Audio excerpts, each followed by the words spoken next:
আজকে এই নাগরিক শোক সভা থেকে আপনাদের সবাইকে জানাই আন্তরিক শুভেচ্ছা।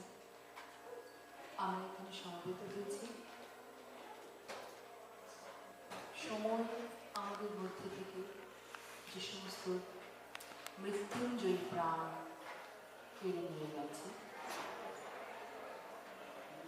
মৃত্যু নামে কিন্তু মৃত্যুকে যারা জয় করে রয়েছেন তাদের কাজের ভেতর দিয়ে এবং চিরদিন বেঁচে থাকবেন, তাদের প্রতি আমাদের শ্রদ্ধা ও নিবেদনের জন্য আজ আমরা এখানে সমবেত হয়েছি। আজ আমরা শ্রদ্ধা জানাব ভাষা মতিন জনাব আব্দুল মতিন, সঙ্গীত শিল্পী ফিরোজা বেগম, পণ্ডিত রামকানাই দাস ও ডক্টর মনসুরুল খান। তাদের সবাইকে আমাদের অন্তরের শ্রদ্ধা নিবেদন করছি, তাদের আত্মার শান্তি কামনা করছি। শ্রোতাবৃন্দ, প্রথমেই আমরা ভাষামতী সঙ্গীতশিল্পী ফিরোজা বেগম, পণ্ডিত রামকানাই দাস এবং শিক্ষাবিদ ডক্টর মনসুরুল খানের বিদেহী আত্মার উপলক্ষে, আত্মার শান্তির উপলক্ষে 1 মিনিট দাঁড়িয়ে আমরা নীরবতা পালন করব। সবাইকে অনুরোধ করবো 1 মিনিট। আজকের অনুষ্ঠানের আহ্বায়ক জনাব মোত্তালিব বিশ্বাসকে আহ্বান করছে মঞ্চে এসে তার বক্তব্য রাখবার জন্য। বক্তব্যের নামে বক্তৃতা করার দিন আজ নয়। এই সবার ভাব গাম্ভীর্য কি সেটা আপনারা জানেন, তবে আমি খুব অল্প, আর এমনি প্রোগ্রাম যেটা আছে তাতে আমাদের সময় শেষ পর্যন্ত টানাটানি পড়বে না সন্দেহ, সে জন্য আমি সময় নেব না। আমি একটু বলবো কবির ভাষায়, মরিবার ইচ্ছা নাহি, কভু না মরিতে চাহি, তবুও মরিতে হবে সৃষ্টির নিয়ম। মৃত্যু সৃষ্টির নিয়ম। সৃষ্টির যেটা নিয়ম সেটা না মেনে আমাদের উপায় থাকে না, মানতেই হয়। কিন্তু কতগুলো নিয়ম মানুষ খুব হৃষ্টচিত্তে মেনে নেয়নি, মৃত্যু তাদের অন্যতম। মৃত্যু আমাদের শোকাভিভূত করে, আমাদের কাঁদায়। যাদের মৃত্যু, কারো কারো মৃত্যু কতিপয়কে কাঁদায়, কারো কারো মৃত্যু সবাইকে কাঁদায়, কারো কারো মৃত্যু বিশ্বকে কাঁদায়। যার মৃত্যু যত বেশি জনকে কাঁদায় তিনি বোধহয় তত মহান।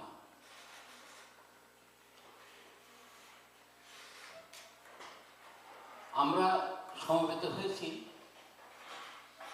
আজ হয়তো আক্ষরিক অর্থে কাঁদতে নয়, শ্রদ্ধা সহকারে স্মরণের মাধ্যমে তাদের আত্মার মঙ্গল কামনা করতে। আসলে এই ব্যথা খুব বেশি দিন বইতেও হয় না, একটু বিস্তৃতি আসে আস্তে আস্তে, হয়তো মানুষের জনজীবনের কল্যাণের জন্য। তাহলে আমরা আজকে সমবেত হয়েছি এই সামান্য একটা দিনের জন্য, এটা কি আমাদের বৃথা যাবে? আমার মনে হয় বৃথা যাবে না। এখানেও রবীন্দ্রনাথের গানের আশ্রয় নিয়ে বলতে চাই, জীবনের যত পূজা হলো না সারা, জানি যে জানি তাও হয় না হারা। হয়তো আমাদের সব প্রস্তাব তাদের কাছে, যাদের উদ্দেশ্যে আমরা আজ সমবেত হয়েছে, পৌঁছাবে না। হয়তো তাদেরকে আমরা ফিরে পাবো না, কিন্তু আমাদের এই আয়োজন বৃথা যাবে এটাও মনে করি না। এই বিশ্বাস রেখে আমি বক্তব্য শেষ। আজকের এই নাগরিক শোক সভায় যারা যুক্ত রয়েছেন তাদের শ্রদ্ধার্ঘ সঙ্গীতের মধ্যে দিয়ে এখানে 5টি সংগঠনের সম্মিলিত গান পরিবেশিত হবে এখন, এবং এই সংগঠনগুলি স্মৃতিতর্পণে উদীচী যুক্তরাষ্ট্র, Bangladesh institute of performing arts Bipa, সঙ্গীত পরিষদ, সুর ছন্দ, প্রকৃতি, আনন্দধ্বনি, সুরবাহার, পণ্ডিত কিশোর মহারাজ জলতরঙ্গ ইনস্টিটিউট, শিল্পকলা একাডেমি, তাদের সকলের সম্মিলিত পরিবেশনা, শ্রদ্ধার্ঘ্য নিবেদন সেই মৃত্যুঞ্জয়ী প্রাণের উদ্দেশ্যে।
ভাষার জন্য যিনি ভাষামতী বলে যাকে আমরা সম্মান দিয়েছি, সেই আব্দুল মতিন, তাকে শ্রদ্ধার্ঘ্য জানাবার জন্য আমি অনুরোধ করছি মঞ্চে আসতে জারিনা মাইশা। এবার মঞ্চে আসবেন সেমন্তী ওয়াহেদ, তার জীবনী পাঠ করবার জন্য, আর স্মৃতিচারণ করবার জন্য জনাব কবির আনোয়ার। এই তিনজনকে আমরা মঞ্চে চাইছি করতে। জারিন মাইশা।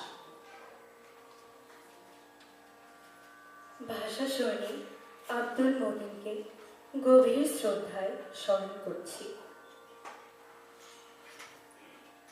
দ্বিজাতি তত্ত্বের ভিত্তিতে পাকিস্তান সৃষ্টির পর পূর্ব পাকিস্তানের জনগণ বুঝতে পেরেছিল রাষ্ট্রের সকল ক্ষমতা কক্ষিগত করেছে পাকিস্তানের পাঞ্জাবিরা। তারা পূর্ব পাকিস্তানের জনগণের গণতান্ত্রিক অধিকার দেবে না, প্রয়োজনে নির্যাতন করবে। পাকিস্তান ন্যাশনালিজম ছিল রাষ্ট্র কর্তৃক একটি প্রপঞ্চ। পাকিস্তান একটি অলীক চিন্তা। পূর্ব পাকিস্তানের সচেতন মানুষ তখন তাদের আত্মপরিচয় কি হবে আর তাদের ভবিষ্যৎ কি হবে তা নিয়ে অনিশ্চয়তার দোলাচলে দুলতে থাকে। সেই সময় অর্থাৎ 1948 সালের মার্চ মাসে ঢাকা সফরে এলেন পাকিস্তানের প্রতিষ্ঠাতা গভর্নর জেনারেল মোহাম্মদ আলী জিন্নাহ। ঢাকার রেসকোর্স ময়দানে ঘোষণা করলেন পাকিস্তানের একমাত্র রাষ্ট্রভাষা হবে উর্দু। সঙ্গে সঙ্গে জনগণের মধ্য থেকে সোচ্চার কণ্ঠে প্রতিবাদ হলো নো নো। এই প্রতিবাদের অন্যতম দুঃসাহসী ব্যক্তি হলেন আব্দুল মতিন। সভায় কয়েকটি কণ্ঠ প্রতিবাদ করল নো নো বলে। এখানেও সেই দৃঢ়চেতা ও দুঃসাহসী তরুণ ছাত্র আব্দুল মতিন। পাকিস্তানের সেই তামসিক সময় বাঙালিরা পেয়ে গেল তাদের আত্মপরিচয় মুক্তির সংগ্রামে। তাই বলা যায় জাতীয় চেতনা 1952 এই ভাষা আন্দোলন ছিল স্বাধীনতা ও মুক্তি আন্দোলনের উদ্গাতার ভূমিকা, যার অন্যতম নায়ক ছিলেন আমাদের এই জাতীয় বীর আব্দুল মতিন। এর জীবন, তার কর্ম থেকে পাঠ করে শোনাবেন সেমন্তী ওয়াহেদ। 1926 সালের 2রা ডিসেম্বর সিরাজগঞ্জের চৌহালি উপজেলার ধুবালিয়া গ্রামে এক মধ্যবিত্ত কৃষক পরিবারে ভাষা সৈনিক আব্দুল মতিনের জন্ম। তার বাবা আব্দুল জলিল, মা আমেনা খাতুন। বাবা মায়ের তিনি ছিলেন প্রথম সন্তান। 1930 সালে নদী ভাঙনের কবলে পড়ে প্রায় নিঃস্ব হয়ে যায় পুরো পরিবার। জীবন সংগ্রামে পরাজিত হয়ে আব্দুল জলিল জীবিকার সন্ধানে চলে গিয়েছিলেন ভারতের দার্জিলিংয়ে। সেখানে 1932 সালে শিশু আব্দুল মতিন বাংলা মাধ্যমে পড়াশোনা শুরু করেন মহারানী বালিকা উচ্চ বিদ্যালয়। তারপর 1936 সালে দার্জিলিং গভর্নমেন্ট হাই স্কুলে 5ম শ্রেণীতে ভর্তি হয়ে 1933 সালে এন্ট্রান্স পাশ করেন। শৈশবে মায়ের মৃত্যু, বাবার দ্বিতীয় বিয়ে ইত্যাদি ঘটনা আব্দুল মতিনের জীবনে নানা তোলপাড় ঘটে যায়। পরিবার ও পড়াশোনা দুটোর প্রতি এনেছিল অনীহা। তাই দার্জিলিং থেকে ফিরে এসেছিলেন পাবনায় মামার বাড়িতে। মামা চাইলেন তাকে পাবনা এডওয়ার্ড কলেজে ভর্তি করাতে, কিন্তু মতিন ভর্তি হলেন রাজশাহী সরকারি কলেজে। সেখানে 1945 সালে এইচএসসি করে ব্রিটিশ সেনাবাহিনীতে কমিশন পেয়ে চলে যান ব্যাঙ্গালোরে। কিন্তু ততদিনে যুদ্ধের পরিসমাপ্তি ঘটে যাওয়ায় একটি সার্টিফিকেট হাতে ফিরে এলেন দেশে। সে বছরই ভর্তি হলেন ঢাকা বিশ্ববিদ্যালয়ে ব্যাচেলর অফ আর্টসে। 1947 সালে স্নাতক হলেন। এমএ করলেন আন্তর্জাতিক সম্পর্ক বিভাগ থেকে। তখনই ভাষা আন্দোলনের সূচনা, যে আন্দোলনে আব্দুল মতিন আষ্টপৃষ্ঠে জড়িয়ে গিয়েছিলেন এবং সে সময়টাই তার জীবন উজ্জ্বল জ্যোতি হয়ে আছে। 1947 সালে পাকিস্তান প্রতিষ্ঠার সঙ্গে সঙ্গে ডাক বিভাগের খাম, পোস্টকার্ড, মানি অর্ডার ফর্ম প্রভৃতিতে ইংরেজির সঙ্গে উর্দু লেখা হয়। তার প্রতিবাদ করেন প্রাদেশিক সচিবালয় ইডেন বিল্ডিংয়ের তৃতীয় ও চতুর্থ শ্রেণীর কর্মচারীরা। তাদের সেই প্রতিবাদে সংহতি প্রকাশ করে ভাষা আন্দোলনের নেতৃত্বের সূচনা করেন আব্দুল মতিন।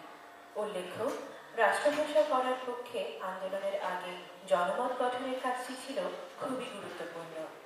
সেই কাজটির সূচনা করেন এবং নেতৃত্ব দেন তমুদ্দুন মজলিসের অধ্যাপক আবুল কাশেম এবং ঢাকা বিশ্ববিদ্যালয়ের ছাত্র আব্দুল মতিন। 1948 মার্চে ঢাকা সফরে আসেন পাকিস্তানের গভর্নর জেনারেল মোহাম্মদ আলী জিন্নাহ।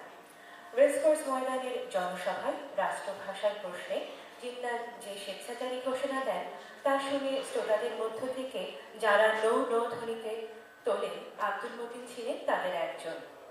তারপর 24 মার্চ কার্জন হলে জিন্নাহর সম্মানে বিশেষ সমাবর্তন অনুষ্ঠানে বক্তৃতার সময় জিন্নাহ পুনরায় উর্দুকেই পাকিস্তানের রাষ্ট্রভাষা করার পক্ষে তার মত পুনর্ব্যক্ত করেন। তৎক্ষণাৎ সেখানে নো নো বলে প্রতিবাদ করেন জনকয়েক ছাত্র। তাদের মধ্যে ছিলেন আব্দুল মতিন ও KM আহসান। গণপরিষদের সরকারি ভাষা তালিকা থেকে বাংলাকে বাদ দেয়া, পাকিস্তানি রুপি ও ডাক টিকিটে উর্দুর সঙ্গে বাংলা না থাকা এবং বাংলাকে পূর্ব বাংলার সরকারি ভাষা হিসেবে ঘোষণা দেওয়ার দাবিতে আন্দোলনরত যুব সমাজ 1948-এর 11 মার্চ সারা পূর্ব বাংলায় সাধারণ ধর্মঘটের ডাক দেওয়া হয়। ঢাকা বিশ্ববিদ্যালয় প্রাঙ্গণে প্রতিবাদ সভা শেষে বের হয় শোভাযাত্রা। ঢাকার ইতিহাসে বৃহত্তম সেই মিছিলে 5000-এর অধিক ছাত্রছাত্রী অংশ নিয়েছিলেন। আব্দুল মতিন ছিলেন মিছিলের মাথায়। ওই দিনই ঘোষণা দেওয়া হয় 21শে ফেব্রুয়ারি অন্যতম রাষ্ট্রভাষা বাংলার দাবিতে সারা প্রদেশব্যাপী সাধারণ ধর্মঘট পালিত হবে। 5 থেকে 20 ফেব্রুয়ারি পর্যন্ত ধর্মঘটের সপক্ষে ব্যাপক প্রচারণা চালানো হয়। সরকার জারি করে 144 ধারা। বেলা 12টার মধ্যে সকল স্কুল কলেজের ছাত্রছাত্রীরা বিচ্ছিন্নভাবে বিশ্ববিদ্যালয়ের প্রাঙ্গণে এসে হাজির হন। 144 ধারা ভাঙা হবে কি হবে না এই প্রশ্নের সভা। অনেকেই না ভাঙার পক্ষে মত দেন। বিশ্ববিদ্যালয়ের রাষ্ট্রভাষা কমিটির আহ্বায়ক জনাব আব্দুল মতিন আন্দোলনের পূর্বাপর পর্যায়ক্রম ও 144 ধারা প্রবর্তনের ফলে উদ্ভূত বিশেষ সংকটজনক পরিস্থিতির পর্যালোচনা করেন। 144 ধারা ভঙ্গের সপক্ষে ছাত্রদের অধিকাংশ মত দেন। 10 জনে মিছিল বের হয়। তারপরের ইতিহাস সবাই জানেন। গণিত হয়েছে, তাই মৃত্যুর পরও তিনি ভাষামতী রূপে পরবর্তী প্রজন্মের জন্য এক নীরব অহংকার। ধন্যবাদ। এবং ছবিতে আমাদের হৃদয় ভারী হয়ে এসেছে, শ্রদ্ধায় আমাদের মাথা নত হয়ে এসেছে। আমরা গভীর শ্রদ্ধায় এদেরকে আজ স্মরণ করছি। আমরা সেই সঙ্গে অতি সম্প্রতি আমাদের আরও এক জাতীয় পর্যায়ের বীর মহান শিক্ষক ঐতিহাসিক সালাউদ্দিন সাহেবের মৃত্যুকে স্মরণ করি। একই সঙ্গে আমরা তার জন্য শ্রদ্ধাবনত চিত্তে এই শোক সভা থেকে তার প্রতি, তার আত্মার প্রতি, তার পরিবারের প্রতি শান্তি কামনা করছি। সুধীবৃন্দ, জন্ম আর মৃত্যুর মধ্যে একটা সময় আমরা সবাই পাই।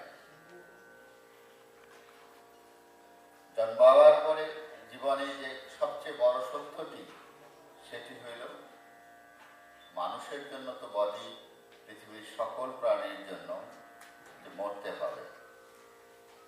এখন প্রশ্ন হলো, আপনি পৃথিবীর জন্য, সভ্যতার জন্য, মানুষের জন্য এই সময়টুকুকে কিভাবে ব্যবহার করেছেন?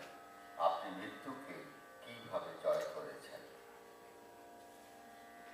আপনি যদি মানুষের জন্য, সভ্যতার জন্য কাজ করে যান, নিজের জীবনকে সেইভাবে নিবেদিত করেন এবং তার ফলে সভ্যতায় যদি মানুষের প্রগতির পথে যাওয়া সহজ হয়ে যায় তখনই সেই জীবন হয় ধন্য। আব্দুল মতিন আমাদের জাতীয় পর্যায়ে তেমনি এক নাম। জীবনের পর্যায়ে পর্যায়ে উনি বুর্জোয়া নর্দিকে ডাক পেয়েছেন, উনি উচ্চশিক্ষার জন্য গ্রেট ব্রিটেনে স্কলারশিপ পেয়েছেন, কিন্তু ততক্ষণে উনি কমিউনিস্ট পার্টির মেম্বার হয়ে গেছেন। ওনার কাছে তখন মনে হয়েছে মানুষের মুক্তি সবচেয়ে বড় ব্যাপার। তারই জন্য উনি জীবনের সুখ স্বাচ্ছন্দ্য এবং এই উচ্চতর ডিগ্রির আশা পরিত্যাগ করে বাংলাদেশের শুধু ঢাকায় নয়, গ্রামে গঞ্জে বন্দরে সর্বত্র কাজ করেছেন। কাজ করেছেন মাওলানা আব্দুল হামিদ খান ভাসানীর সঙ্গে, বা কাজ করেছেন বিশেষ করে চাষিদের, কৃষকের সঙ্গে। ওনার একটা দৃঢ় বিশ্বাস ছিল কৃষক আন্দোলন এদেশে একটি সমাজতান্ত্রিক পথ এবং সমাজতান্ত্রিক দেশ এনে দেবে আমাদেরকে। এবারে সঙ্গীত শিল্পী ফিরোজা বেগমকে আমরা স্মরণ করব, তার প্রতি শ্রদ্ধার্ঘ্য অর্পণ করব। আমাদের আজকের এই যে আয়োজন, এর পেছনে অনেক সংগঠন জড়িত রয়েছে, আপনারা শুনেছেন, তবু আমি নামগুলো আরেকবার বলি। উদীচী যুক্তরাষ্ট্র, Bangladesh institute of performing arts Bipa, সঙ্গীত পরিষদ, সুরছন্দ, প্রকৃতি, আনন্দধ্বনি, সুরবাহার, পণ্ডিত কিষেন মহারাজ তাল তরঙ্গ ইনস্টিটিউট এবং শিল্পকলা একাডেমি। এবারে সঙ্গীত শিল্পী ফিরোজা বেগমের জীবনী এবং তার স্মৃতির প্রতি শ্রদ্ধাঞ্জলি মঞ্চে আহ্বান করছি আমি রেখা আহমেদ এবং মোমো আনসারিকে।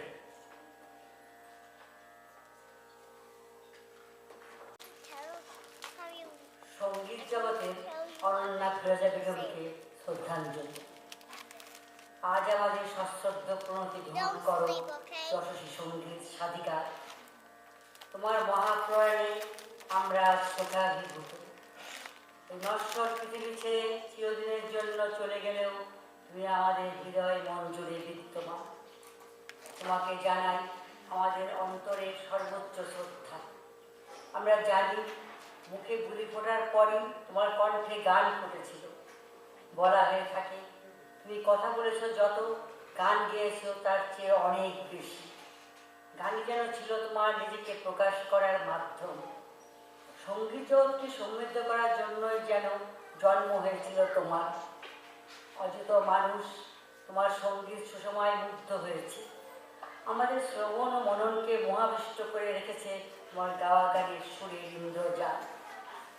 যত শুনি ততই তোমার গাওয়া গানগুলি আমাদের কাছে নতুনভাবে ধরা দেয়, আমাদের নতুন করে ভাবায়। মনে হয় তোমার কণ্ঠে আশ্রয় পেয়ে ধন্য হওয়ার জন্যই বুঝি কোনো কোনো গানের জন্ম হয়েছিল। তুমি গানের কথায় আর সুরে আবেগ ও বিস্ময় মিশিয়ে প্রজাপতিকে প্রশ্ন করেছিলে, কোথায় পেলে ভাই এমন রঙিন পাখা? তোমার কাছে আমাদেরও সবিস্ময় প্রশ্ন, কোথায় পেয়েছিলে তুমি অমন বর্ণ বিভূতিময় কণ্ঠস্বর? এই প্রশ্ন চিরন্তন হয়ে রইবে আমাদের মনে, যদিও জানি এর জবাব আমরা আর পাবো না। তোমার বর্ণাঢ্য কণ্ঠ সময় তুমি গিয়েছিলে, আমায় নহে গো ভালোবাসো শুধু ভালোবাসো মোর গান। গানের পাখিরে কে চিনে রাখি, গান হলে অবসান। কোনো অভিমান নিয়ে তুমি ওই গান গিয়েছিলে কিনা জানি না, ওই তুমি নিশ্চয়ই জানো আমাদের হৃদয়ের মণিকোঠায় তুমি চিরস্থায়ী স্থান করে দিয়েছ। তোমাকে আমরা ভুলবো না কোনোদিন। তোমার গাওয়া গানের অবসান হবে না কোনোদিন আমাদের জীবনে। কত গানই তো তুমি গেয়েছো, যেমন শূন্য এ বুকে পাখি মন ফিরে আয় ফিরে আয়, লাইনে তোমার এসেছে ফিরিয়া। নজরুলের এমন অসংখ্য মর্মস্পর্শী গানকে তুমি তোমার অসাধারণ কণ্ঠ মাধুর্যে সকলের হৃদয়ে পতিত করে দিয়েছ। তুমি আমাদের উপহার দিয়ে গেছো তোমার গাওয়া নজরুলের গানের 12টি এমপি, 4টি ইপি, 6টি সিডি এবং 20টি ক্যাসেট। নজরুল সঙ্গীতে তোমার স্থান সম্রাজ্ঞীর আসনে হলেও অন্য আরও অনেকের গানেও তুমি পরিচয় রেখেছ সমান পারদর্শিতা। তোমার গাওয়া গানের প্রতিটিতে প্রকাশ পেয়েছে তোমার সূক্ষ্ম মনন ও উপলব্ধিজাত অনন্য গায়কী। সরাসরি তোমার কাছ থেকে সঙ্গীত শিক্ষার সৌভাগ্য যাদের হয়নি, তারা তোমার রেকর্ড থেকেই তাদের কণ্ঠে তুলে দিচ্ছে তোমার অনবদ্য সুরমঞ্জুর। এমনভাবে তুমি আমাদের স্মৃতির আবর্তে ফিরে ফিরে আসতে থাকবে, তুমি অবিস্মরণীয়। 1930 সালের 28 জুলাই, জন্মস্থান ফরিদপুর।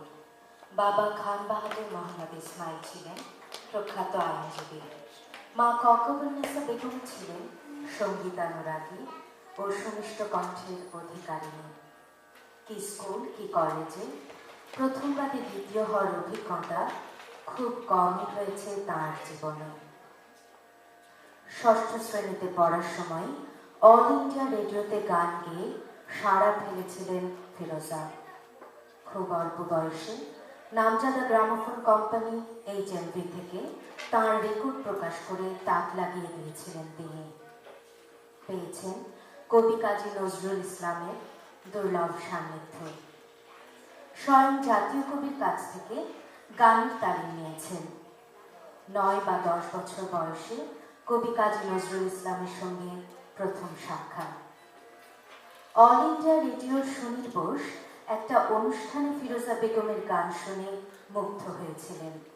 তাঁর আগ্রহে ছোট্ট ফিরোজাকে HMVর অডিশন দেওয়ার জন্য নিয়ে যাওয়া হয়। সেখানেই ঘিয়ে রঙের পাজামা পাঞ্জাবি, মাথায় টুপি, চোখে সোনালি ফ্রেমের চশমার প্রধান প্রশিক্ষককে দেখলেন তিনি।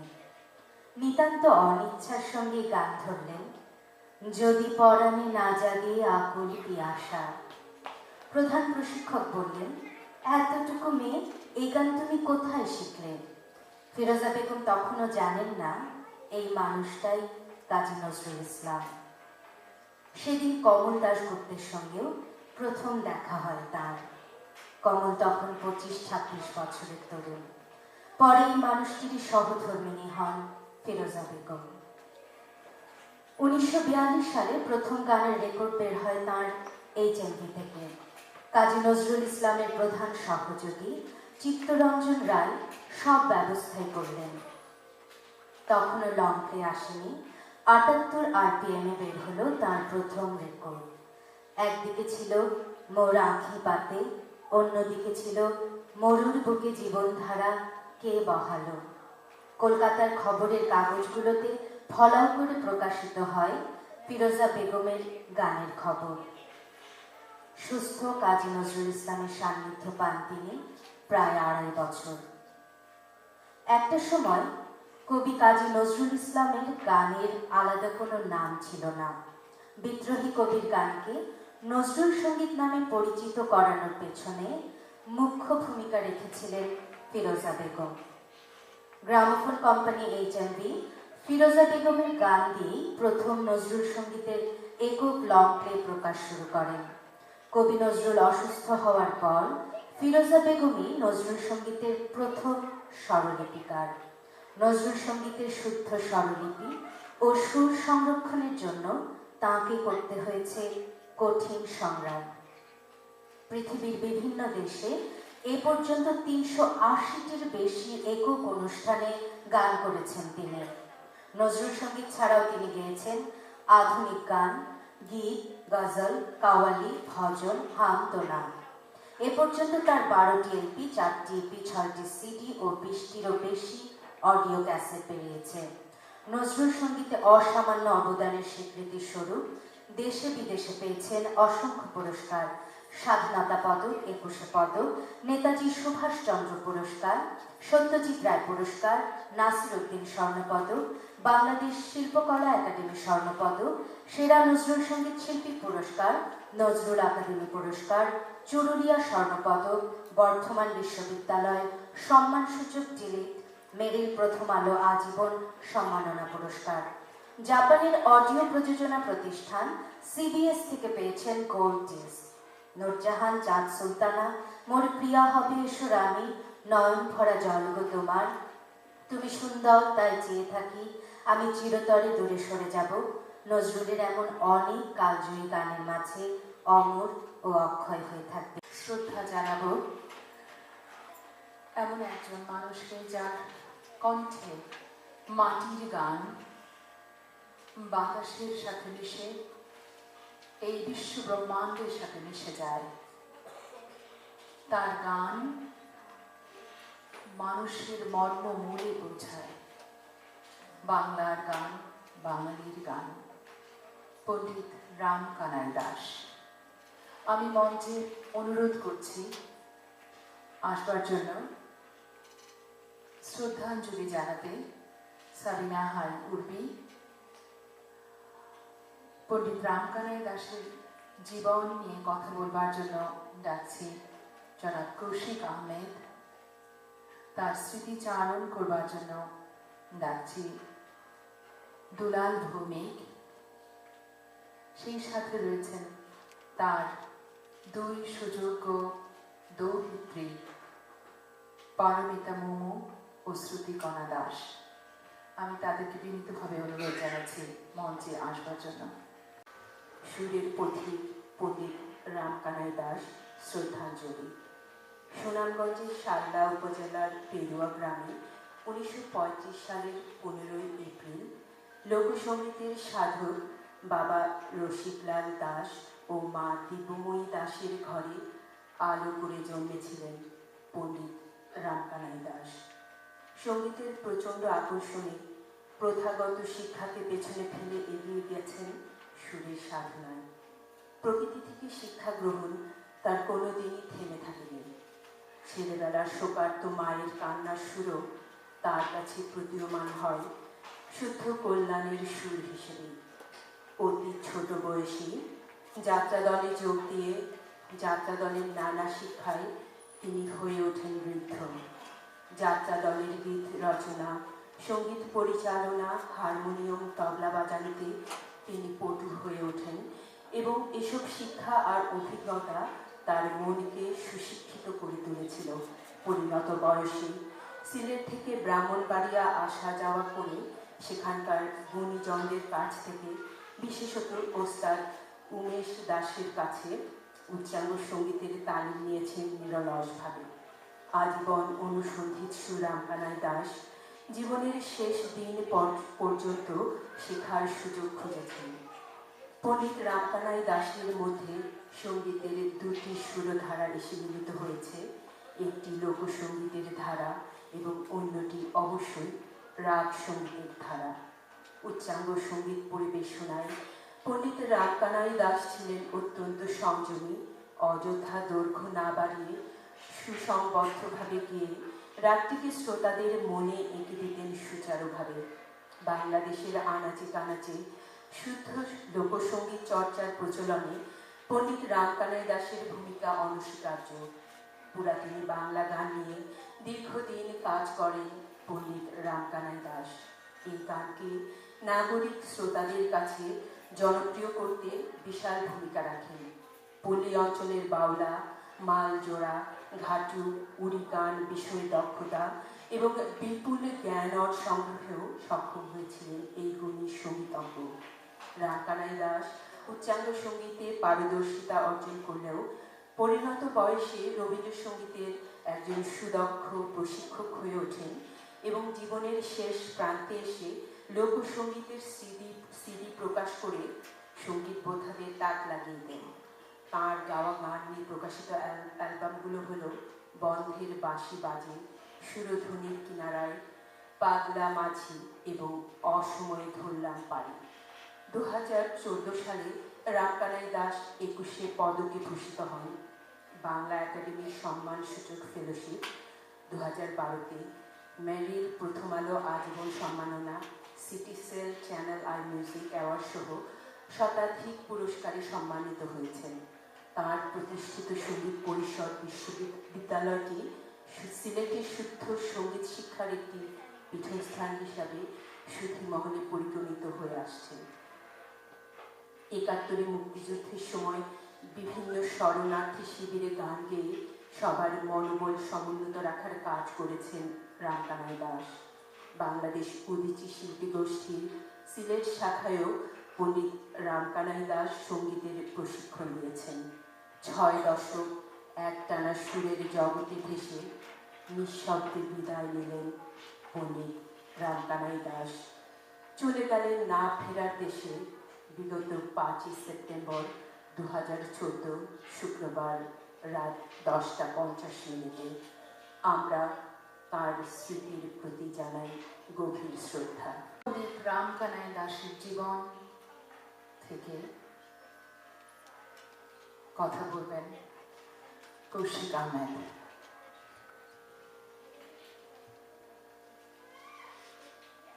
1935 সালের 15ই এপ্রিল রামকানাই দাসের জন্ম হলেও আমার মনে হয়েছে তার জন্ম হয়েছিল আরো কয়েকশো বছর আগে।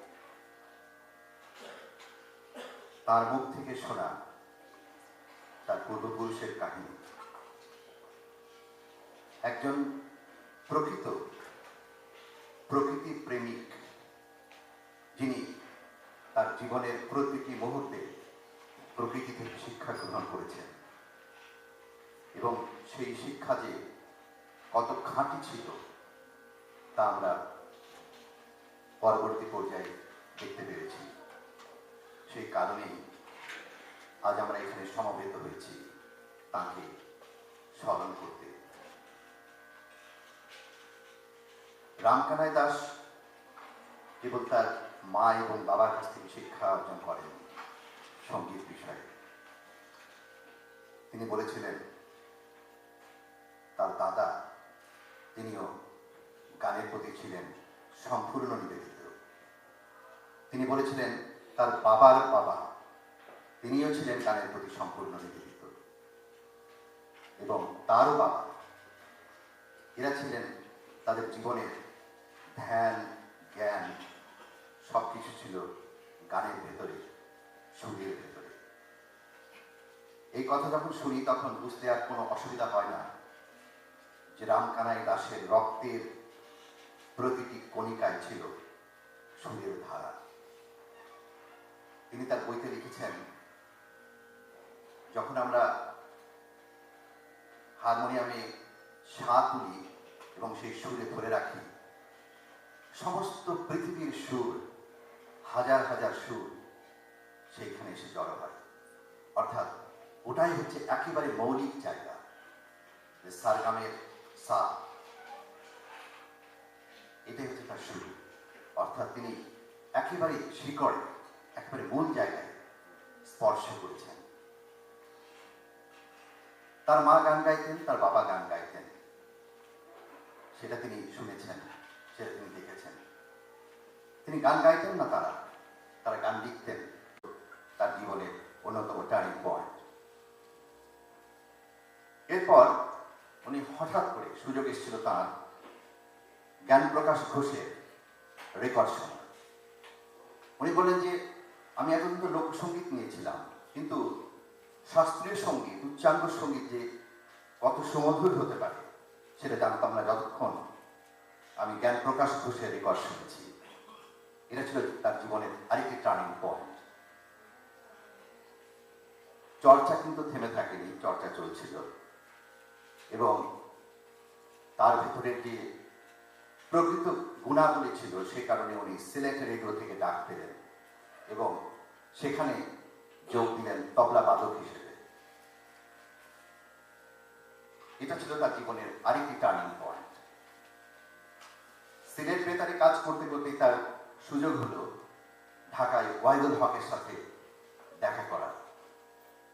ওয়াহিদুল হক দেখলেন যে এই তরুণ এত অসাধারণ গান করে, এর ভেতরে নিজস্বতা এত বেশি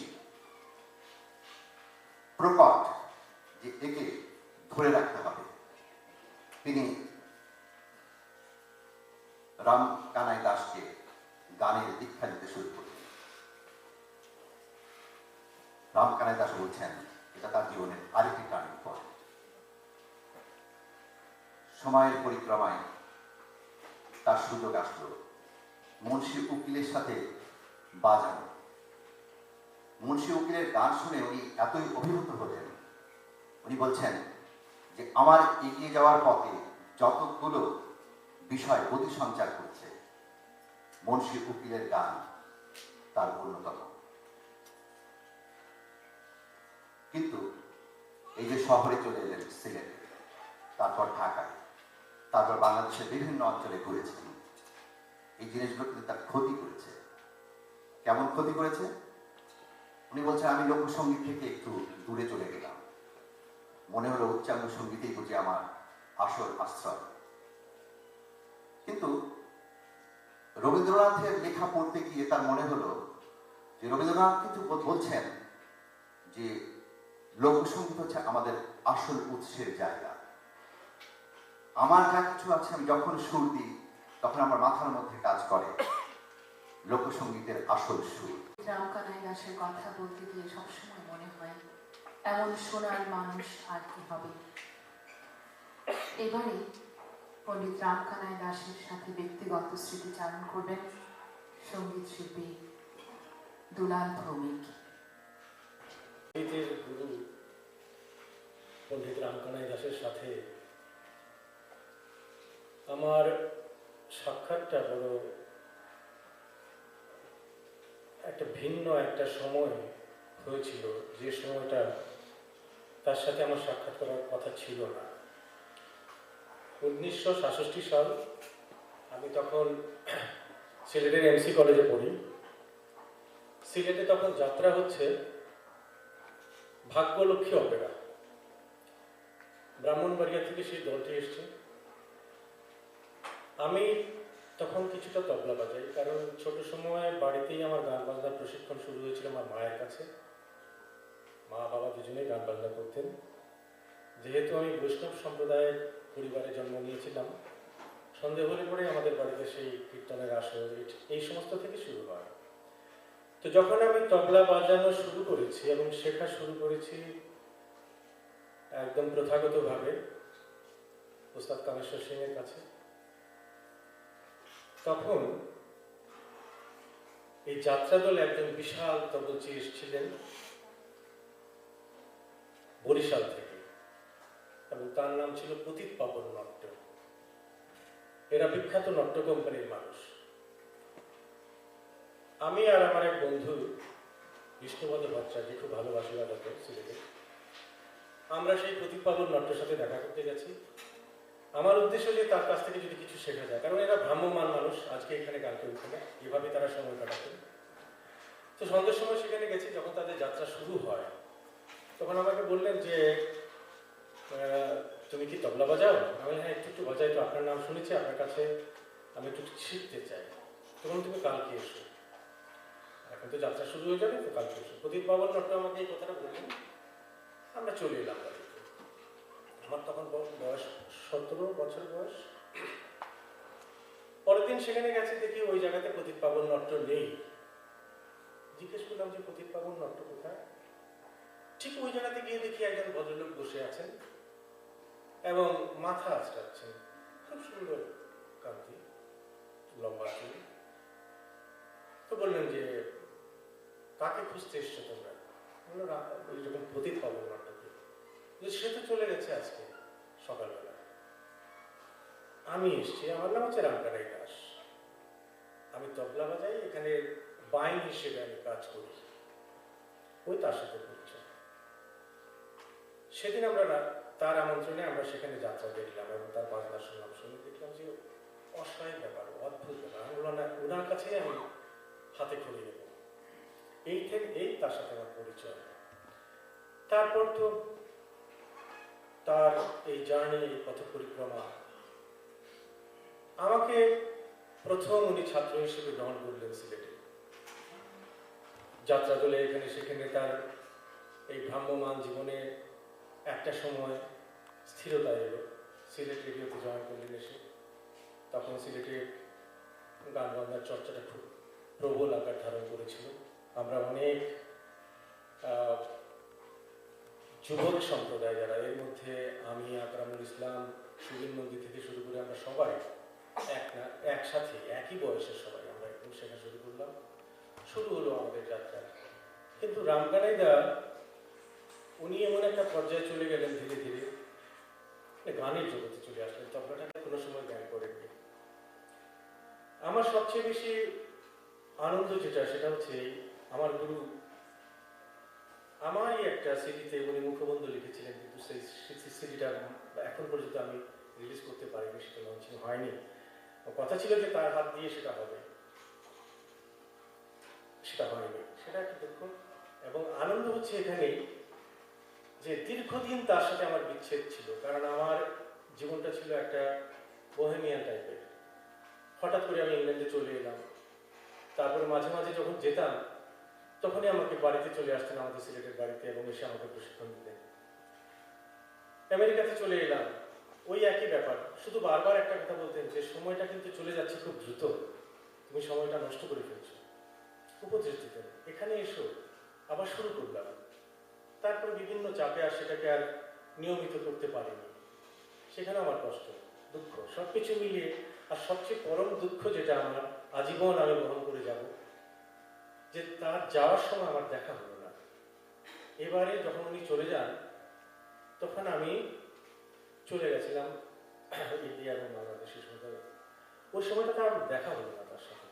এমন খুব ইচ্ছে ছিল যে এবার যাওয়ার সময় তার সাথে বসে কিছু সময় আরো সময় কাটাবো, কিন্তু সেটা হয়নি। আমরা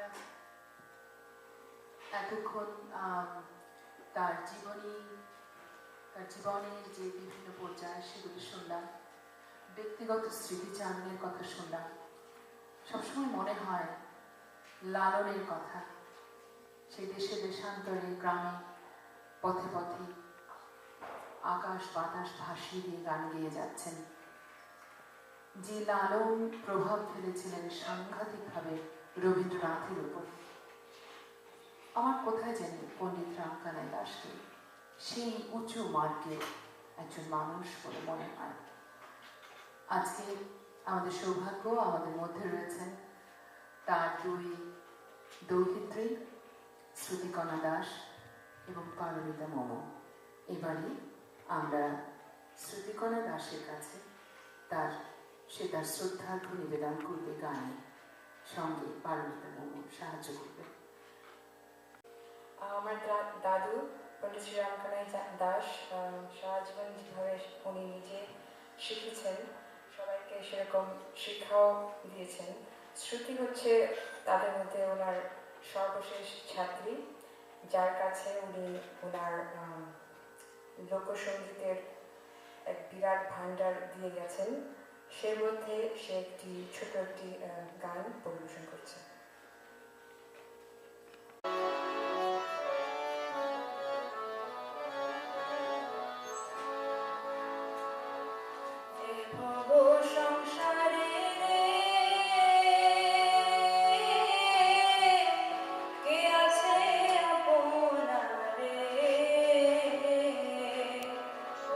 চলো আপন দেশে যাও রে।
অনেকেই অক্লান্ত পরিশ্রম করেছেন।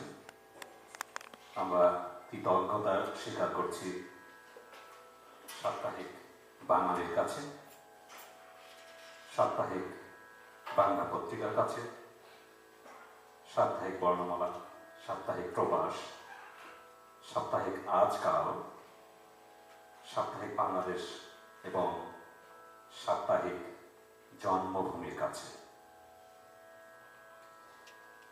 এবারে শিক্ষাবিদ ডক্টর মনসুরুল খান,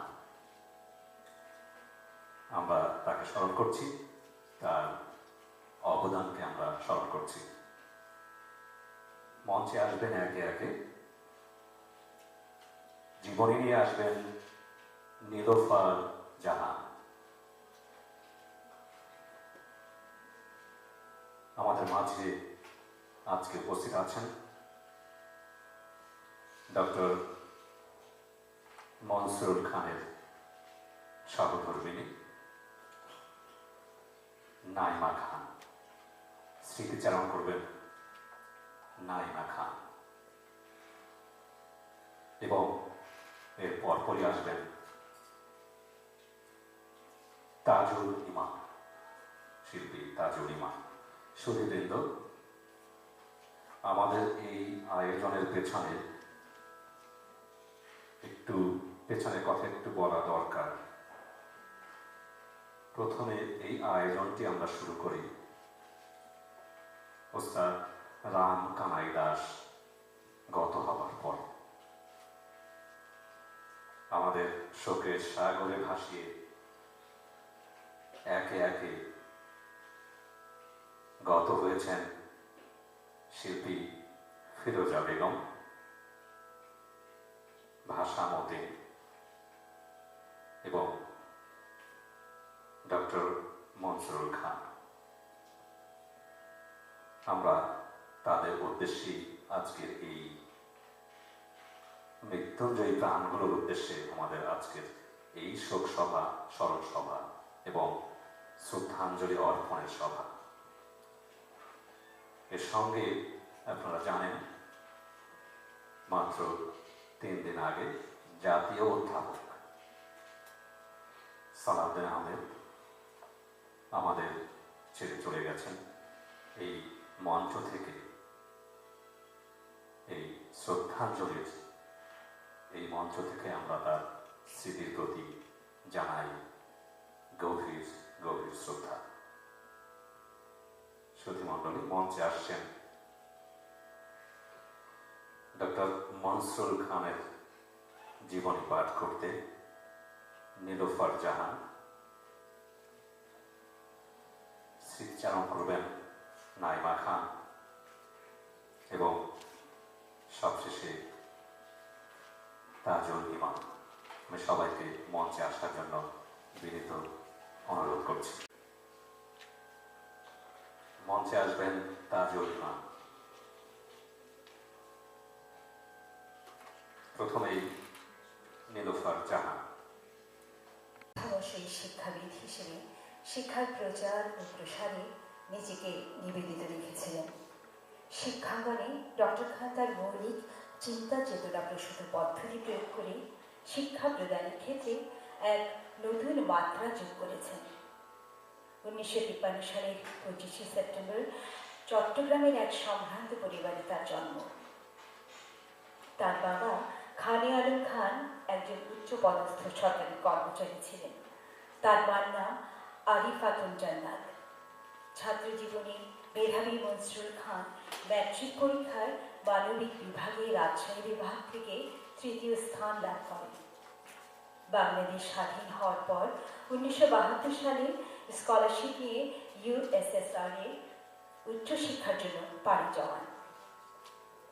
1977 সালে তিনি ডোনেস স্টেট ইউনিভার্সিটি থেকে অর্থনীতিতে MS করেন।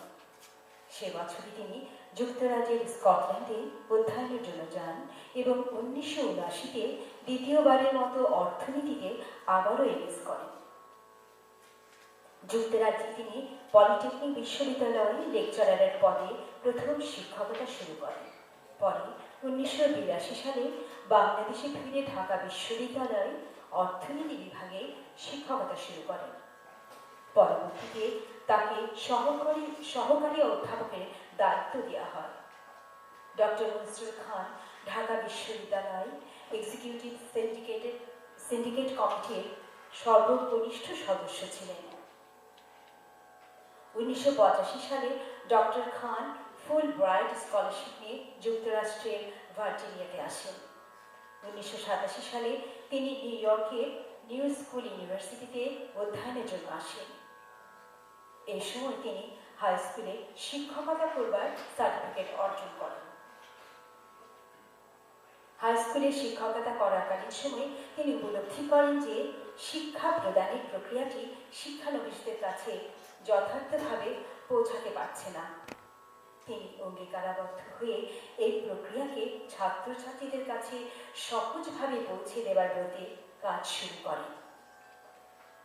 এই উদ্দেশ্যে 1994 সালে তিনি খান টিউটোরিয়াল নামে একটি টিউটোরিয়াল সেন্টার শুরু করেন। এই টিউটোরিয়ালের মাধ্যমে তিনি নতুন প্রজন্ম ও তাদের অভিভাবকদের কাছে শিক্ষাকে সহজতরভাবে তুলে ধরেন। প্রতি বছর এই শিক্ষার্জনের মাধ্যমে শত শত ছাত্রছাত্রী সেরা স্কুল কলেজগুলোতে অধ্যয়নের সুযোগ পাচ্ছে। কর্মক্ষেত্রে 1993 সালে doctor Khan high school of economic and ফাইন্যান্সের ডিন হিসেবে নিয়োজিত হন। 2000 সালে নিউ ইয়র্কের হার্লেমে অবস্থিত ওয়েটলি সেকেন্ডারি স্কুলে সহকারী অধ্যক্ষ হিসেবে যোগ দেন। এই সময় তার শিক্ষকতার ছাত্রছাত্রীরা মাত্র 2 বছরের মধ্যেই অঙ্কে রেকর্ড পরিমাণ ভালো রেজাল্ট করে। ডক্টর মনসুর খান বিশ্বাস করতেন একজন জ্ঞানী শিক্ষকই পারে আলোকিত মানুষ তৈরি করতে। ছাত্রছাত্রীদের শিক্ষা প্রদানের পাশাপাশি তিনি সারা জীবন অতিবাহিত করেছেন জ্ঞানের অন্বেষণে। এ কারণে সারা জীবন তিনি নিজেও একজন ছাত্রের জীবন যাপন করেছেন। তিনি 4 বার এমএস করেছেন, অর্থনীতিতে 3 বার ও শিক্ষায় 1 বার। 2005 সালে অর্থনীতিতে তিনি পিএইচডি করেন। নিবেদিত প্রাণ এই শিক্ষককে সম্মানিত করা হয়েছে who's who among American teachers অ্যাওয়ার্ডে। শিক্ষায় অবদানের জন্য পেয়েছেন কংগ্রেশনাল রিকগনিশন। 2012-তে পেয়েছেন বাংলাদেশ সরকারের সর্বোচ্চ পুরস্কার 21 পদক। শুধু শিক্ষকই নন, তিনি একজন সমাজ সচেতন মানুষ হিসেবে সম্পৃক্ত ছিলেন বিভিন্ন সমাজ কল্যাণমূলক সংগঠনে। তিনি ঢাকার আহসানিয়া মিশন ক্যান্সার হাসপাতালের নিউ ইয়র্ক শাখার সভাপতি ছিলেন। সৈয়দ আলমনাইয়ের প্রতিষ্ঠাতা সভাপতিও তিনি ছিলেন। উপদেষ্টা ছিলেন আরও অনেক সংগঠনের। 1 যুগের অধিক সময় ধরে প্রাণচাঞ্চল্যে ভরপুর এই মানুষটি মৃত্যুর সঙ্গে লড়াই করে বেঁচেছিলেন।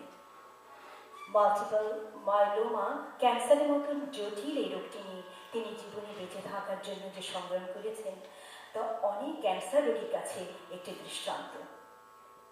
এবছর অক্টোবরের 1 তারিখে সকাল 7:34 লং আইল্যান্ডের নর্থ শোর হাসপাতালে তিনি শেষ নিঃশ্বাস ত্যাগ করেন। নিউ ইয়র্কে বাঙালি সমাজ তাকে যথাযোগ্য মর্যাদায় শেষ বিদায় জানিয়েছে। খান টিউটোরিয়ালকে এর লক্ষ্য ও উদ্দেশ্যে এগিয়ে নিয়ে যাওয়ার জন্য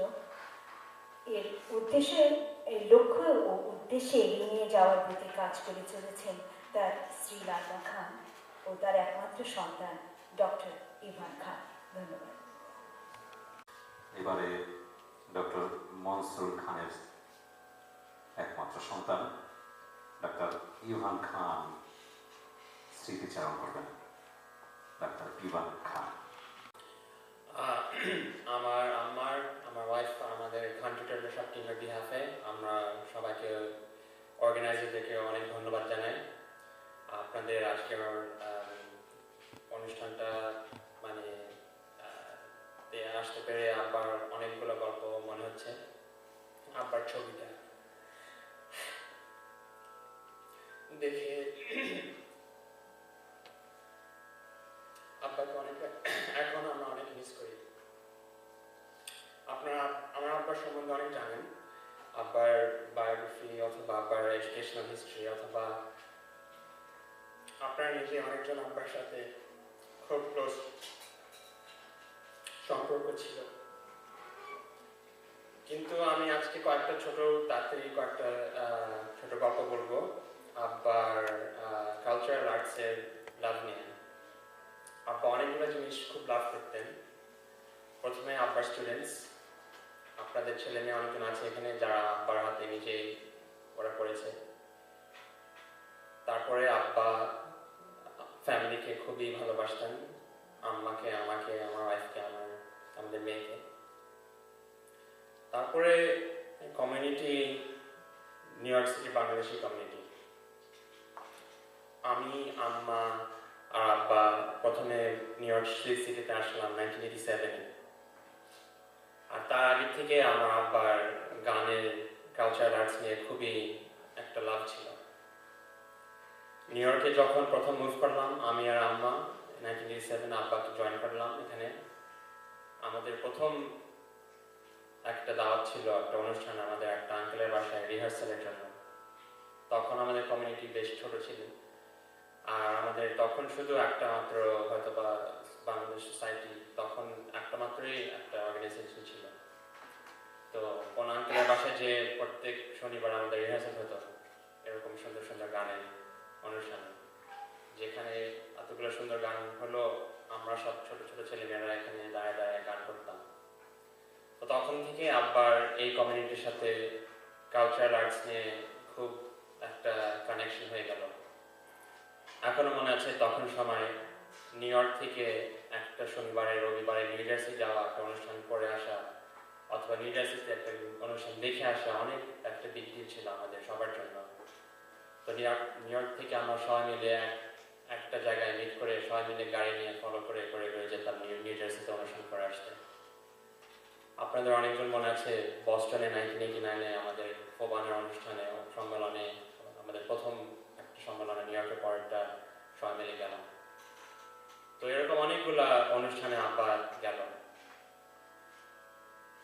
সব আর্টিস্ট, এখানে অনেকজন আর্টিস্ট আছে যে আব্বা ওদের গান শুনে অনেক লাভ করতেন। আমার আম্মা একজন।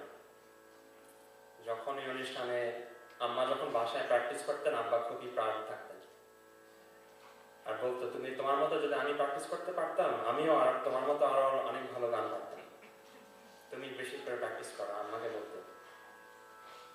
তারপরে যখনই আম্মা এভাবে, অনেকজন আছে আন্টি এখানে আম্মার পাশেই গান গাচ্ছেন সবাই মিলে অনুষ্ঠানে, আব্বা দাঁড়ায় থাকতেন টেপ রেকর্ডার নিয়ে রেকর্ড করতে, পরে বাসায় যেয়ে শুনবে বারবার আম্মার গান, সব আন্টিদের গান। তো ওই সময় সব আঙ্কেলরা এসে বলতো, মনসুর ভাই ভাবির গান তো খুব ভালো হচ্ছে, খুব ভালো হচ্ছে। তো আব্বা খুব আপসেট হয়ে যেত, স্টেজের সামনে এতগুলো গন্ডগোল হচ্ছে। ওই কারণে তারপরে থেকে আব্বা যখন আম্মার গান শুনতে হতো দূরে যেয়ে শুনতে হতো। যখন মানুষরা এসে বলতো, মনসুর ভাই ভাবির গান তো খুব ভালো হলো, অ্যাটলিস্ট আম্মার গানটা ডিস্টার্ব হলো না সব অডিয়েন্সটা। তো আব্বা এরকম ফ্যান ছিল গানের। অনেকগুলো অনুষ্ঠানে আপনারা নিজেই শুনতে পেরেছেন। গত মাস ধরে প্রত্যেক দিনই আব্বাকে আমরা খুব মিস করি। আমাদের সেন্টারে যখনই আসি সবসময় আব্বার কথা, আব্বার স্পিরিটটা সবাই আমরা ছাত্রদের থেকে শুরু করে সব টিচাররা, আমাকে আব্বা অনেক, আমি খুবই লাকি কারণ আমার আব্বা আমাকে অনেক পড়ানোর সুযোগ পেয়েছেন। আমি যখন মাত্র 8th গ্রেডে পড়ি তখন আমার আব্বা একটা SAT পড়াইতেন ব্রুকলিনে একটা হাই স্কুলে যেয়ে শনিবার সকালে, জোর করে আমাকে নিত। আমি বলতাম, Dad, why are you taking me? I have my SATs in 3 years. বলছে, না তুমি আসবা, তুমি যদি প্রথম 2 ঘন্টা ঘুমাও অসুবিধা নাই, তুমি লাস্ট 2 ঘন্টা পাইলেও অ্যাটলিস্ট তুমি একটা কিছু পাবা, অ্যাটলিস্ট নলেজটা পাবা। ঠিক আছে। তো আমি কোনো মতে আব্বা আমাকে জোর করে প্রেশার দিয়ে উঠাইতো গাড়িতে, মানে কোনো মতে আমি গাড়িতে বসতাম। তা আমাদের একটা ডিল ছিল, বেলরোজ থেকে ব্রুকলিন যাওয়ার সময় আব্বার গান ছাড়বে, সবসময় আমাদের বাংলা ক্লাসিক গান, পপ সংস, যেগুলো মডার্ন গান, ওগুলো সব আব্বা টেপ করে সব দোকানে যেয়ে কিনে নিয়ে রাখতে, গাড়িতে ক্যাসেট টেপে বাজাতো। আমার যেই সময়টা আব্বা গান বাজাতো তখন আমি যাওয়ার পথে আমি ঘুমাই থাকতাম। ক্লাস করে টোরে 12টা-1টার সময় যখন ফিরতাম তখন আমার টার্ন ছিল আমার গান শোনার। তো এরকম আপনাদের সাথে অনেক এরকম গল্প শোনাতে পারবো। 32 ইয়ার্স worth of আমার গল্প আছে আমার মনে। তো ইনশাল্লাহ আপনাদের সাথে দেখা হবে আর পার্সোনালি কথা হবে, আরও শেয়ার করতে পারবো। আবার সব অর্গানাইজারদেরকে জানালাম আমার বিহাফে, আমার ওয়াইফের বিহাফে, আর আমাদের সব ছাত্রছাত্রী টিচারদের খান থেকে বিহাফে অনেক ধন্যবাদ জানাই। Thank you. আসসালামু আলাইকুম। আবেগ অত্যন্ত স্বাভাবিক। সুধীবৃন্দ, আমরা আমাদের মঞ্চের সামনে চারটি পোর্ট্রেট দেখছি এবং পেছনে আপনারা যে ব্যানারটি দেখছেন এসবেরই কৃতিত্ব আমাদের শিল্পী তাজুল ইমামের। মঞ্চে আসছেন শিল্পী তাজুল ইমাম। আমরা সমবেত হয়েছি স্মৃতি তর্পণ করতে অথবা শ্রদ্ধা জানাতে সদ্য প্রয়াত চারজন মহাগুণীজন মৃত্যুঞ্জয়ী প্রাণকে। কেন তাদেরকে মৃত্যুঞ্জয়ী প্রাণ বলছি আমরা? মৃত্যুর মতো অমোঘ একটি অবশ্যম্ভাবী পরিণতি কে অতিক্রম করা একজন মানুষের জন্য, একজন জীবের জন্য কখন সম্ভব হয়? মৃত্যুকে কি জয় করা যায়? মানুষ তো মরে যাবে, কিন্তু কেউ কেউ পারে। এই সামনে যে চারজন গুণীজনের ছবি, সদ্য প্রয়াত এদের ছবি রয়েছে, এরা পেরেছে। আমি অত্যন্ত সংক্ষেপে আমার যুক্তিগুলো বলবো। তার আগে আমি বলতে চাই যে আমি অত্যন্ত সৌভাগ্যবান এই চারজন মানুষের সঙ্গে ব্যক্তিগতভাবে পরিচিত হওয়ার সৌভাগ্য আমার হয়েছে। এই শহরে 1983-তে এক প্রচন্ড শীতের সন্ধ্যায় আমরা আয়োজন করেছিলাম ফিরোজা বেগমের গানের অনুষ্ঠান। তখন কমিউনিটি এত বড় ছিল না, কিন্তু হল ভরে গিয়েছিল। একটি সাদা ঝকঝকে রূপালী পাড়ের শাড়ি পরে তিনি গান গিয়েছিলেন। সেই প্রচন্ড শীতের মধ্যে আমরা সবাই উপস্থিত হয়েছিলাম রিগো পার্কের সেই স্কুলের অডিটোরিয়ামে, সম্ভবত PS 69 হবে, তাই না? তো এরা স্পর্শ করেছেন লক্ষ লক্ষ কোটি কোটি প্রাণকে, কোটি কোটি মানুষকে, মানুষের জীবনকে বদলে দিয়েছেন। ধরে নিন ভাষা মতিনের কথা। একটি তরুণ, সেই সময় কতই বা বয়স, ইউনিভার্সিটিতে বিএ পাশ করেছেন অথবা পড়াশোনা করছেন 1948-এ, প্রতিবাদে মুখর হয়ে উঠলেন। তিনি কি জানতেন যে তিনি একটি জাতির জীবনে স্বাধীনতার বীজ বপন করছেন? কিছু তরুণ মিলে কি অদ্ভুত বীজ বপন করলেন একটি আন্দোলনে, যেখান থেকে ধীরে ধীরে ধীরে ধীরে একটি জাতি স্বাধীনতার স্বপ্ন দেখতে শুরু করল এবং স্বাধীন হল। একজন সঙ্গীত শিল্পী বেছে নিলেন কাজী নজরুল ইসলামের মতো একজন বিদ্রোহী, প্রেমিক, ধর্মনিরপেক্ষ একজন কবি ও সঙ্গীতজ্ঞের গানের ধারাকে। তিনি নিজের জীবনেও কিন্তু এই ধর্মনিরপেক্ষতার প্রমাণ রেখেছেন। একটি ইন্টার রিলিজিয়ন ম্যারেজের ভিতর দিয়ে তার সংসার গড়ে উঠেছিল এবং তার শিল্পী সত্তাকে বিকশিত করেছেন তিনি নির্দ্বিধায় সেই স্বামীর সঙ্গে, সেই সঙ্গীতজ্ঞ স্বামীর সঙ্গে সংসার করে। তার গান লক্ষ লক্ষ কোটি কোটি মানুষ, যিনি বাংলার অমর আবহমান গানের ধারাকে কণ্ঠে ধারণ করেছিলেন, সংগ্রহ করেছেন এবং হাজার হাজার ছাত্রছাত্রীকে শিখিয়েছেন। গানের ভেতর দিয়ে তিনি যে জীবন যাপন করেছেন তা সেই যাপিত জীবনটাই তার ছাত্র ছাত্রীদের জন্য শিক্ষণীয় হয়ে উঠেছিল।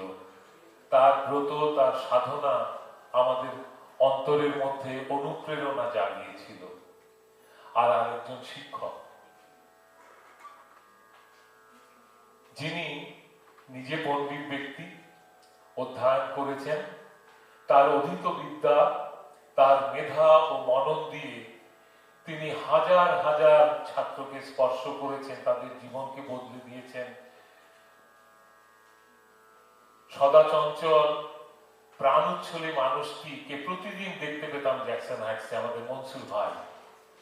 দেখা হলেই উজ্জ্বল একটা হাসি। প্রায় আমি ঠাট্টা করে বলতাম, মনসুর ভাই আপনার হাসিটা এত উজ্জ্বল যে মানে রাস্তায় ট্রাফিক লাইট না থাকলেও গাড়ি ঘোড়া ইয়ে হয়ে যাবে, সাবধান হয়ে যাবে। তার হাসি, তার অবয়ব, তার চিন্তা, তার চেহারার মধ্যে তার মেধার ছাপ, বুদ্ধিমত্তার ছাপ, তার জ্ঞান প্রজ্ঞা সবকিছুই সবসময় অনুভব করা যেত। এই মানুষটিকে খুব কাছে থেকে দেখেছি, প্রায় একই বয়সী আমরা। নাইমা ভাবি, মনসুর ভাই বাড়িতে গানের আসরে যখনই গান ধরেছি, প্রথম যে ব্যক্তিতে লাফিয়ে উঠেছেন নাচার জন্য তিনি মনসুর ভাই। তিনি তবলার তাল আর গানের ঝোঁক শুনলে আর বসে থাকতে পারতেন না, একাত্ম হওয়ার চেষ্টা করতেন। যে গানগুলো ইভান এইমাত্র বলে গেল, সেই গানগুলো আসলে চটুল গান, ছন্দের গান, তালের গান এবং খুব প্রাণোচ্ছল গান। এগুলোই প্রমাণ করে এই মানুষটা জীবনকে ভালোবাসতেন। আমার শুধু কষ্ট লাগে যে যারা জীবনকে এত ভালোবাসে তারা কিসের আহ্বানে তাদের চলে যেতে হয় সবকিছুর মাঝখান থেকে অকস্মাৎ। আমাকে অত্যন্ত বেদনা দিয়েছে তাদের চলে যাওয়া। যদিও আমি জানতাম যে তিনি দীর্ঘদিন লড়াই করছেন দুরারোগ্য ক্যান্সার ব্যাধিতে। এই মানুষটি সম্পর্কে আরেকটি গল্প আমি বলে আমার বক্তব্য শেষ করব। Evan, you told so many stories, I have one. পরোপকার, এটা অনেকেই করে থাকেন। মানুষের উপকার করাটা এক ধরনের নেশা, কিন্তু তার বিনিময়ে অনেকে আবার সেটির স্বীকৃতিও চান, প্রচারটাও চান। আমি দোষ দেখি না, ঠিক আছে, একজনের উপকার করলে, ভালো কাজ করলে সেটার একটা স্বীকৃতি তো পেতেই হবে।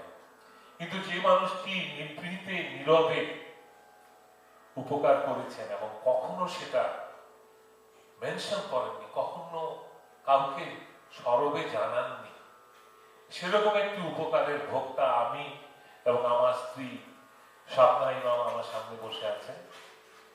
আমরা প্রতিদিন, ঠিক প্রতিদিন না হলেও আমাদের জীবনের বিশেষ মুহূর্তগুলোতে আমরা এই মানুষটির কথা স্মরণ করি, মনসুর ভাইয়ের কথা স্মরণ করি। তাকে ডেকে নিয়ে সস্নেহে তিনি ওয়ার্ডলি স্কুলে একটি অত্যন্ত লুক্রেটিভ কাজে তাকে তিনি বহাল করেছিলেন, হতে বলেছেন। আনন্দ কি জিনিস আমাদেরকে শিখিয়েছেন তারা জীবনকে উপভোগ করেছেন, জীবনকে তৈরি করেছেন, আমাদের সামনে দৃষ্টান্ত হয়ে দেখিয়ে দিয়েছেন জীবনটা কেমন হওয়া উচিত। এদের কাজের ভিতর দিয়ে এরা দেশ কালের সীমানা অতিক্রম করে বিশ্ব মানবে রূপান্তরিত হয়েছে। তাদের জীবনের তুলনায় আমার নিজের জীবনকে আমি অত্যন্ত উঞ্চবৃত্তি অথবা অকিঞ্চিত করে মনে করছি। কেন করছি? কারণ আমি তাদের এই বিশাল অ্যাচিভমেন্টের বিন্দু বিসর্গতম কোনো অ্যাচিভমেন্ট আমার জীবনে নেই, কিন্তু না থাকলেও পরম শ্রদ্ধায় আমি এদেরকে স্মরণ করছি। আজকের এই মৃত্যুঞ্জয়ী প্রাণকে আমি আমার অন্তরে গভীর শ্রদ্ধা নিবেদন করে আমার বক্তব্য শেষ করছি।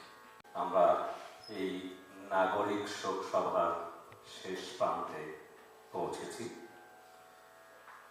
ধন্যবাদ জ্ঞাপন করতে আসবেন সেলিম আশরাফ। তার আগে আমি আহ্বায়ক কমিটির নাম এবং সদস্যদের নাম একটু দ্রুত পড়তে চাই।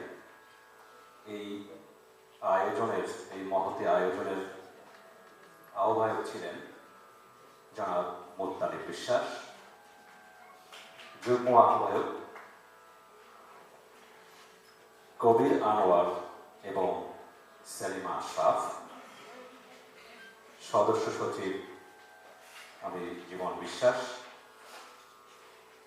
এর সঙ্গে সদস্য ছিলেন অনেকে, কবি Shahid Kadri, doctor Waled Chowdhury, doctor Mohammad Abdullah, doctor Golam Banik, Jamaluddin Hossain, Syed Mohammadullah, Belal Beg, doctor Nurul Nabi, Hasan Ferdous, Subrata বিশ্বাস, দুলাল ভৌমিক, রথীন্দ্রনাথ রায়, রেখা আহমেদ, তাজুল ইমাম, শহীদ হাসান, কৌশিক আহমেদ, মাহবুবুর রহমান, খোরশেদুল ইসলাম, নিনি ওয়াহেদ, ইমদাদুল হক, শফি চৌধুরী, হারুন, স্বপ্না কাউসার, তপন বৈদ্য, নাদিম আহমেদ, জলি কাওয়ার, তপন মোদক, অর্ঘ শারদ শিকদার, ফাহিম রেজা নূর, ইকবাল আহমেদ, ফকির ইলিয়াস, শামসাদ হুসাম চৌধুরী, সাইমন হোসেন, স্বীকৃতি বড়ুয়া, মনিকা রায়, মিনহাজ আহমদ শাম্মু, আকবর হায়দার কিরান, শারমিন রেজা, শিরিন রহমান, নীলুফার জাহান, রামা ইসলাম, মোমু আনসারি, তোফার আহমদ চৌধুরী, শাহাবুদ্দিন এবং আরো অনেকে। সুধী মণ্ডলী, এবারে ধন্যবাদ জ্ঞাপন করতে আসছেন আজকে এই আয়োজনের যুগ্ম আহ্বায়ক সেলিমা আশরাফ। আসছেন সেলিমা আশরাফ। আমি ধন্যবাদ জানাচ্ছি আজকে যারা আমাদের এই নাগরিক শোক সভায় এসছেন। প্রতিটি অনুষ্ঠান আয়োজনের নেপথ্যে কিছু ব্যক্তি কাজ করে থাকেন এবং অনেকের সম্মিলিত প্রচেষ্টায় আজকে আমাদের এই নাগরিক শোক সভাটি হয়েছে, আপনাদের সামনে আমরা উপস্থিত করতে পেরেছি। এদের মধ্যে প্রচারে যারা ছিলেন সেসব সাংবাদিকদের এবং সংবাদপত্রকে আমরা আমাদের আন্তরিক কৃতজ্ঞতা জানাচ্ছি। এর মধ্যে সাপ্তাহিক বাঙালি, সাপ্তাহিক বাংলা পত্রিকা, সাপ্তাহিক বর্ণমালা, সাপ্তাহিক প্রবাস, সাপ্তাহিক আজকাল ও সাপ্তাহিক জন্মভূমি। আমাদের এই অনুষ্ঠানটি প্রবাসের বেশ কিছু সাংস্কৃতিক সংগঠনের সম্মিলিত প্রচেষ্টায় আজকে আয়োজিত হয়েছে। এদের মধ্যে উদীচী যুক্তরাষ্ট্র, Bangladesh institute of performing arts, সঙ্গীত পরিষদ, সুরছন্দ, প্রকৃতি, আনন্দধ্বনি, সুরবাহার, পণ্ডিত কিশোর মহারাজ, তালতরঙ্গ ইনস্টিটিউট ও শিল্পকলা একাডেমি। এরা সবাই আমাদের সঙ্গে একাত্মতা ঘোষণা করেছেন এবং আমরা একসঙ্গে আজকে আপনাদের সামনে এই অনুষ্ঠানটি উপস্থিত করতে পেরেছি। আমরা সম্মান জানাতে পেরেছি আমাদের বাংলা ভাষা এবং সংস্কৃতির কিছু বিশিষ্ট ব্যক্তি যারা সদ্য প্রয়াত হয়েছে। আমি কিছু আগে যারা এখানে বক্তব্য রেখেছে তারা অনেকে বলেছেন কিভাবে আমরা এটি আয়োজন করেছিলাম। শুরু হয়েছিল রামকানাই দাস মারা যাওয়ার পরে, এরপরে ফিরোজা বেগম, ভাষামতী, ডক্টর মনসুর খান, এভাবে সবাই আসলেন এবং আমাদের প্রস্তুতি পর্ব যখন শেষ হয়ে গেছে ঠিক তখনই আমরা খবর পেলাম আমাদের জাতীয় জীবনের আরেকজন জাতীয় অধ্যাপক ডক্টর A.F. সালাউদ্দিন আহমেদ, একজন বিশিষ্ট ইতিহাসবিদ ও মানবাধিকার কর্মী, তিনি 3 দিন আগে মারা গেছেন। আমরা এত অল্প সময়ের মধ্যে তার কোনো কিছু করতে পারিনি, কিন্তু আজকে এই মঞ্চে দাঁড়িয়ে আমরা সদ্যপ্রয়াত এই মহান ব্যক্তিটির জন্য আমাদের শ্রদ্ধাঞ্জলি এবং আমাদের শোক স্মরণ করছি।